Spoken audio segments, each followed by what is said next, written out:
Chapter 43. Elizabeth, as they drove along, watched for the first appearance of Pemberley Woods with some perturbation, and when at length they turned in at the lodge, her spirits were in a high flutter. The park was very large, and contained great variety of ground. They entered it in one of its lowest points, and drove for some time through a beautiful wood stretching over a wide extent. Elizabeth's mind was too full for conversation, but she saw and admired every remarkable spot in point of view. They gradually ascended for half a mile, and then found themselves at the top of a considerable eminence where the wood ceased, and the eye was instantly caught by Pemberley House, situated on the opposite side of a valley, into which the road, with some abruptness, wound. It was a large, handsome stone building, standing well on rising ground, and backed by a ridge of high woody hills, and in front a stream of some natural importance was swelled into greater, but without any artificial appearance. Its banks were neither formal nor falsely adorned. Elizabeth was delighted. She had never seen a place for which nature had done more, or where natural beauty had been so little counteracted by an awkward taste. They were all of them warm in their admiration, and at that moment she felt that to be mistress of Pemberley might be something. They descended the hill, crossed the bridge, and drove to the door, and while examining the nearer aspect of the house, all her apprehension of meeting its owner returned.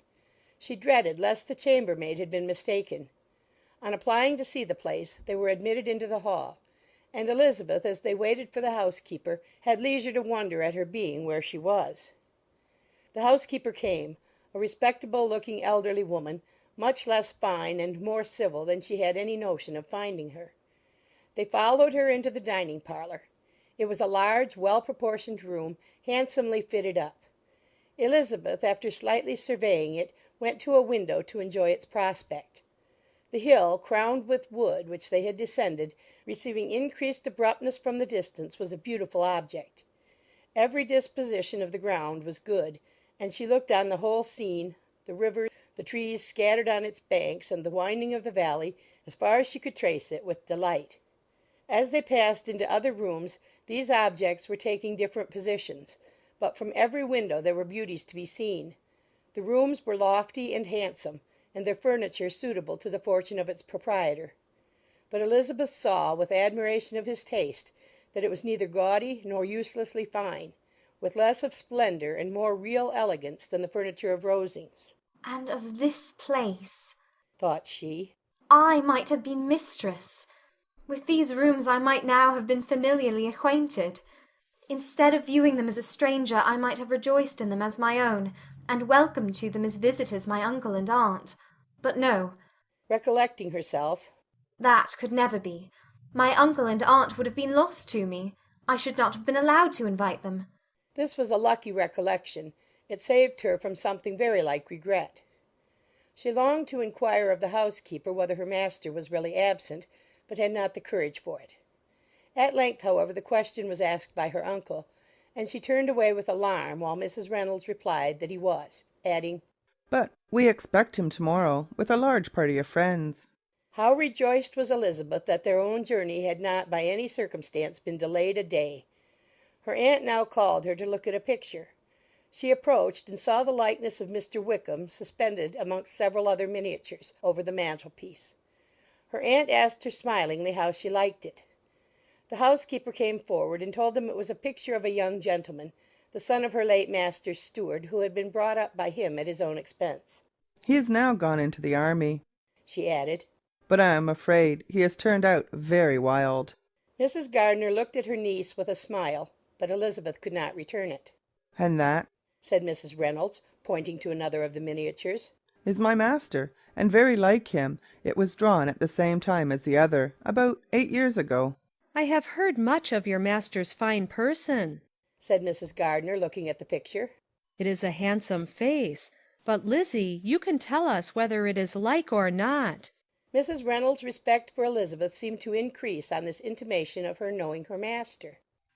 "Does that young lady know Mr. Darcy?"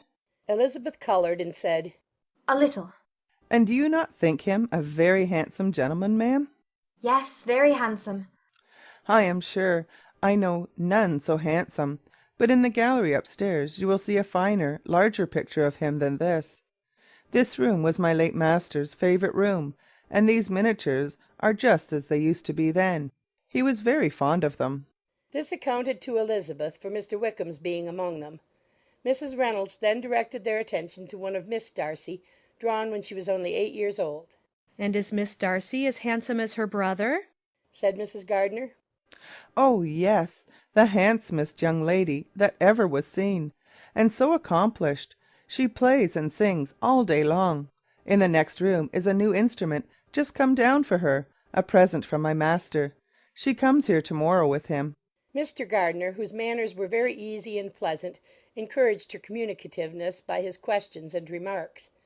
Mrs. Reynolds, either by pride or attachment, had evidently great pleasure in talking of her master and his sister. Is your master much at Pemberley in the course of a year? "Not so much as I could wish, sir, but I dare say he may spend half his time here, and Miss Darcy is always down for the summer months."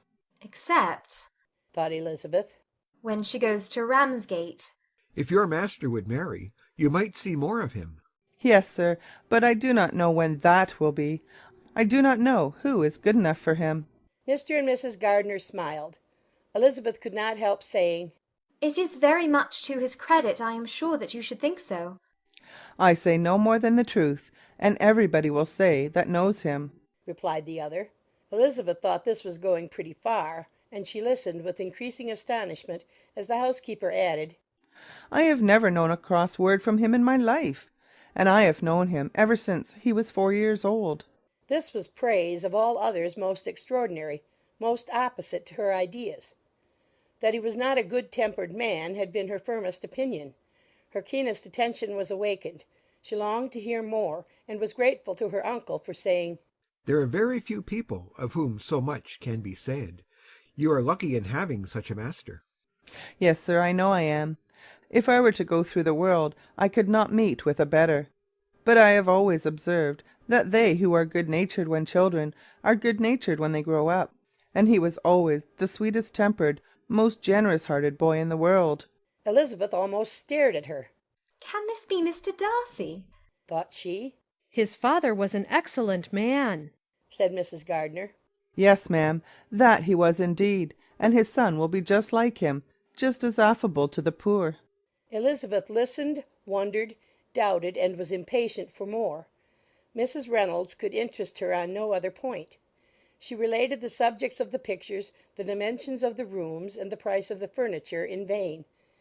Mr. Gardiner, highly amused by the kind of family prejudice to which he attributed her excessive commendation of her master, soon led again to the subject, and she dwelt with energy on his many merits as they proceeded together up the great staircase. "He is the best landlord and the best master," said she, "that ever lived, not like the wild young men nowadays, who think of nothing but themselves. There is not one of his tenants or servants but will give him a good name. Some people call him proud, but I am sure I never saw anything of it. To my fancy, it is only because he does not rattle away like other young men." "In what an amiable light does this place him!" thought Elizabeth. "This fine account of him," whispered her aunt as they walked, "is not quite consistent with his behaviour to our poor friend." "Perhaps we might be deceived." "That is not very likely. Our authority was too good." On reaching the spacious lobby above, they were shown into a very pretty sitting-room, lately fitted up with greater elegance and lightness than the apartments below, and were informed that it was but just done to give pleasure to Miss Darcy, who had taken a liking to the room when last at Pemberley. "He is certainly a good brother," said Elizabeth as she walked towards one of the windows. Mrs. Reynolds anticipated Miss Darcy's delight when she should enter the room. "And this is always the way with him," she added. "Whatever can give his sister any pleasure is sure to be done in a moment. There is nothing he would not do for her." The picture gallery and 2 or 3 of the principal bedrooms were all that remained to be shown. In the former were many good paintings, but Elizabeth knew nothing of the art, and from such as had been already visible below she had willingly turned to look at some drawings of Miss Darcy's in crayons, whose subjects were usually more interesting and also more intelligible. In the gallery there were many family portraits, but they could have little to fix the attention of a stranger. Elizabeth walked in quest of the only face whose features would be known to her. At last it arrested her, and she beheld a striking resemblance to Mr. Darcy, with such a smile over the face as she remembered to have sometimes seen when he looked at her. She stood several minutes before the picture in earnest contemplation, and returned to it again before they quitted the gallery. Mrs. Reynolds informed them that it had been taken in his father's lifetime. There was certainly at this moment in Elizabeth's mind a more gentle sensation towards the original than she had ever felt at the height of their acquaintance. The commendation bestowed on him by Mrs. Reynolds was of no trifling nature. What praise is more valuable than the praise of an intelligent servant? As a brother, a landlord, a master, she considered how many people's happiness were in his guardianship. How much of pleasure or pain was it in his power to bestow? How much of good or evil must be done by him? Every idea that had been brought forward by the housekeeper was favourable to his character, and as she stood before the canvas on which he was represented, and fixed his eyes upon herself, she thought of his regard with a deeper sentiment of gratitude than it had ever raised before. She remembered its warmth, and softened its impropriety of expression. When all of the house that was open to general inspection had been seen, they returned downstairs, and taking leave of the housekeeper were consigned over to the gardener, who met them at the hall door. As they walked across the hall towards the river, Elizabeth turned back to look again. Her uncle and aunt stopped also, and while the former was conjecturing as to the date of the building, the owner of it himself suddenly came forward from the road which led behind it to the stables. They were within 20 yards of each other, and so abrupt was his appearance that it was impossible to avoid his sight. Their eyes instantly met, and the cheeks of both were overspread with the deepest blush. He absolutely started, and for a moment seemed immovable from surprise, but shortly recovering himself, advanced towards the party and spoke to Elizabeth, if not in terms of perfect composure, at least of perfect civility. She had instinctively turned away, but stopping on his approach, received his compliments with an embarrassment impossible to be overcome. Had his first appearance, or his resemblance to the picture they had just been examining, been insufficient to assure the other two that they now saw Mr. Darcy, the gardener's expression of surprise on beholding his master must immediately have told it. They stood a little aloof while he was talking to their niece, who, astonished and confused, scarcely dared lift her eyes to his face, and knew not what answer she returned to his civil inquiries after her family. Amazed at the alteration of his manner since they last parted, every sentence that he uttered was increasing her embarrassment, and every idea of the impropriety of her being found there recurring to her mind, the few minutes in which they continued were some of the most uncomfortable in her life. Nor did he seem much more at ease. When he spoke, his accent had none of its usual sedateness, and he repeated his inquiries as to the time of her having left Longbourn, and of her having stayed in Derbyshire so often, and in so hurried a way, as plainly spoke the distraction of his thoughts. At length every idea seemed to fail him, and after standing a few moments without saying a word, he suddenly recollected himself and took leave. The others then joined her, and expressed admiration of his figure, but Elizabeth heard not a word, and, wholly engrossed by her own feelings, followed them in silence. She was overpowered by shame and vexation. Her coming there was the most unfortunate, the most ill-judged thing in the world. How strange it must appear to him! In what a disgraceful light might it not strike so vain a man! It might seem as if she had purposely thrown herself in his way again. Oh, why did she come? Or why did he thus come a day before he was expected? Had they been only 10 minutes sooner, they should have been beyond the reach of his discrimination, for it was plain that he was that moment arrived, that moment alighted from his horse or his carriage. She blushed again and again over the perverseness of the meeting, and his behaviour, so strikingly altered. What could it mean? That he should even speak to her was amazing, but to speak with such civility, to inquire after her family! Never in her life had she seen his manners so little dignified. Never had he spoken with such gentleness as on this unexpected meeting.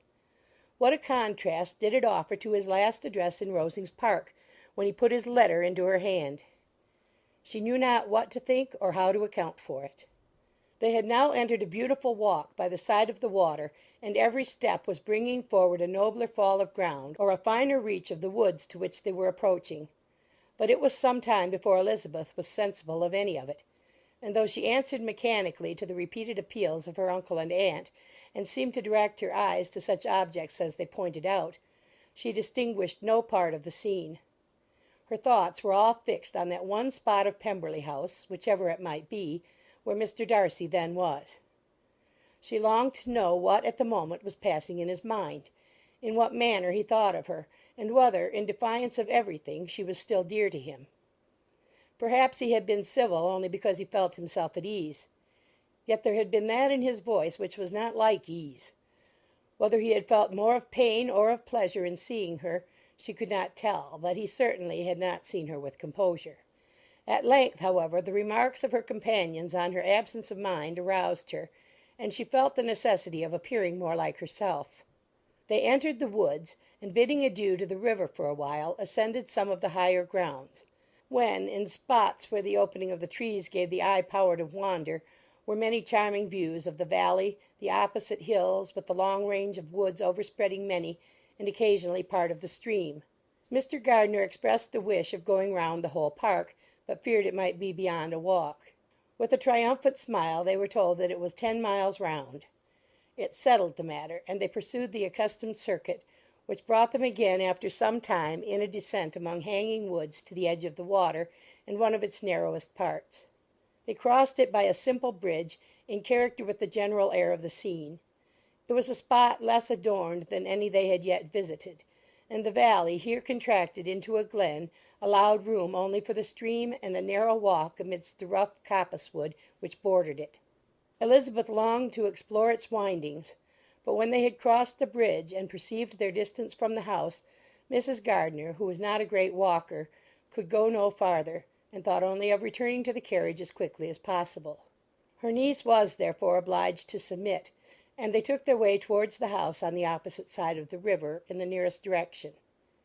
But their progress was slow, for Mr. Gardiner, though seldom able to indulge the taste, was very fond of fishing, and was so much engaged in watching the occasional appearance of some trout in the water, and talking to the man about them, that he advanced but little. Whilst wandering on in this slow manner, they were again surprised, and Elizabeth's astonishment was quite equal to what it had been at first, by the sight of Mr. Darcy approaching them, and at no great distance. The walk here, being less sheltered than on the other side, allowed them to see him before they met. Elizabeth, however astonished, was at least more prepared for an interview than before, and resolved to appear and to speak with calmness if he really intended to meet them.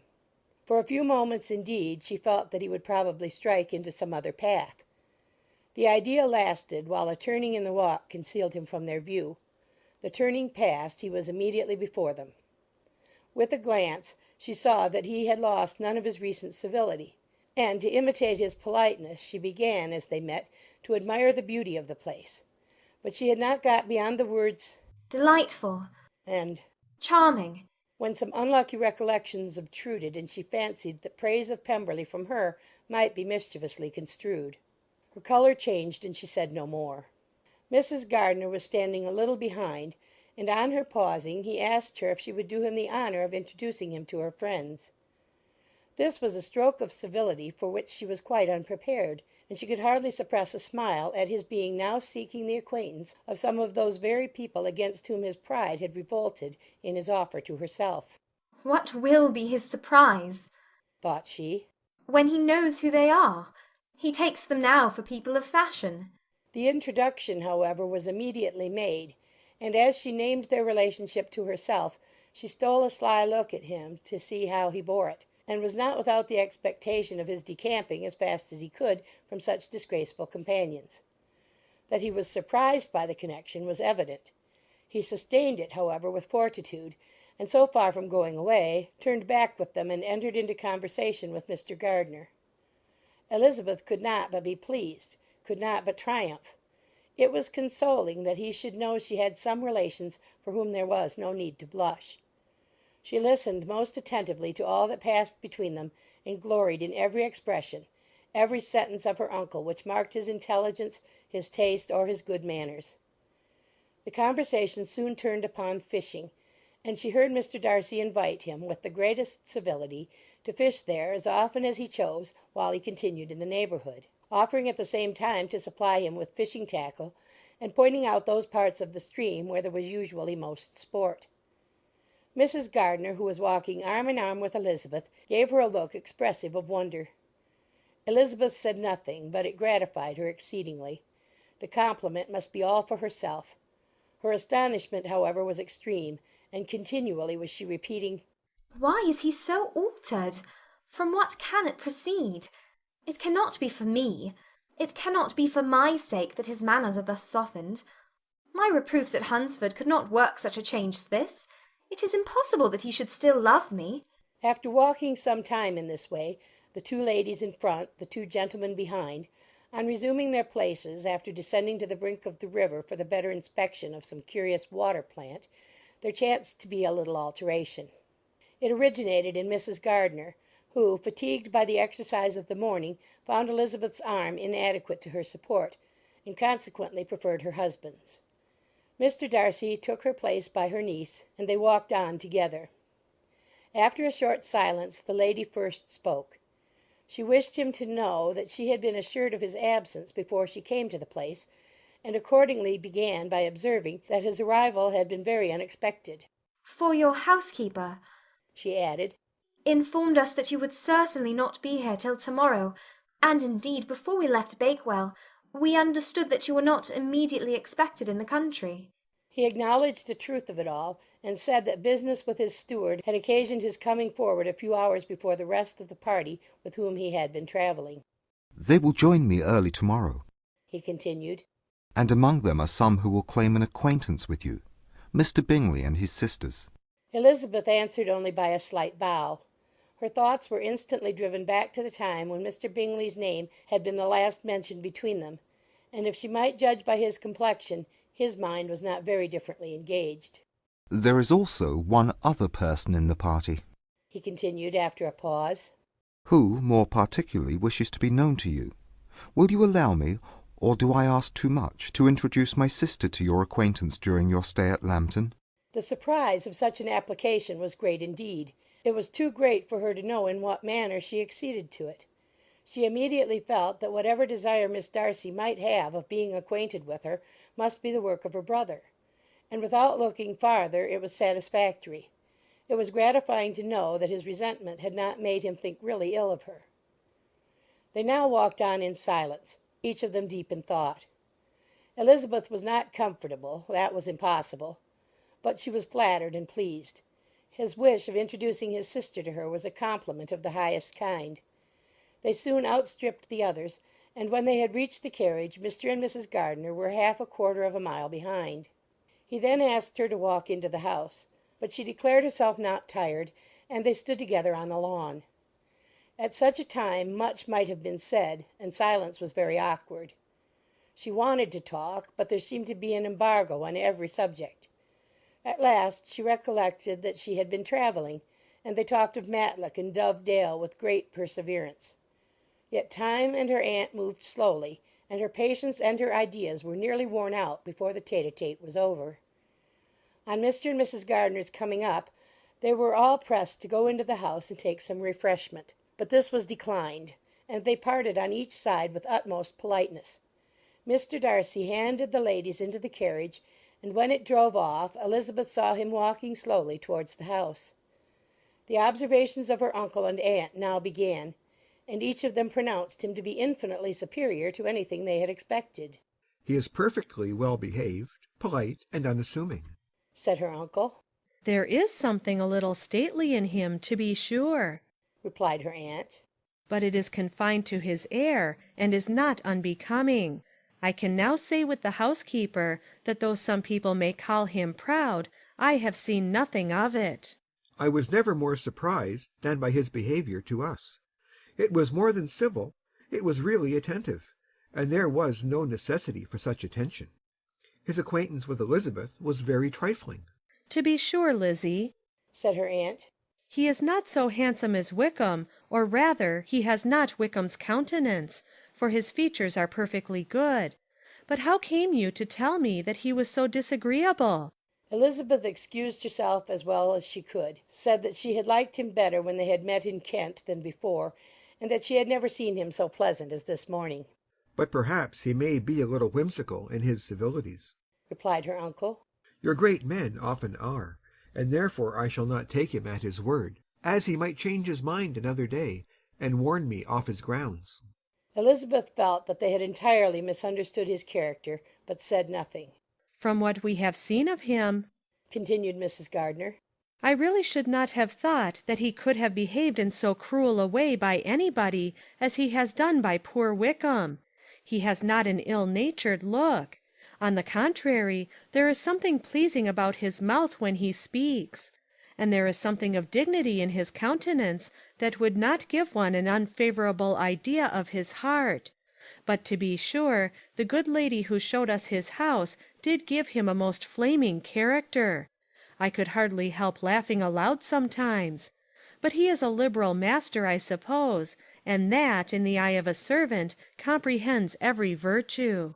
Elizabeth here felt herself called on to say something in vindication of his behaviour to Wickham, and therefore gave them to understand, in as guarded a manner as she could, that by what she had heard from his relations in Kent, his actions were capable of a very different construction, and that his character was by no means so faulty, nor Wickham's so amiable, as they had been considered in Hertfordshire. In confirmation of this, she related the particulars of all the pecuniary transactions in which they had been connected, without actually naming her authority, but stating it to be such as might be relied on. Mrs. Gardiner was surprised and concerned, but as they were now approaching the scene of her former pleasures, every idea gave way to the charm of recollection, and she was too much engaged in pointing out to her husband all the interesting spots in its environs to think of anything else. Fatigued as she had been by the morning's walk, they had no sooner dined than she set off again in quest of her former acquaintance, and the evening was spent in the satisfactions of an intercourse renewed after many years' discontinuance. The occurrences of the day were too full of interest to leave Elizabeth much attention for any of these new friends, and she could do nothing but think, and think with wonder, of Mr. Darcy's civility, and above all of his wishing her to be acquainted with his sister.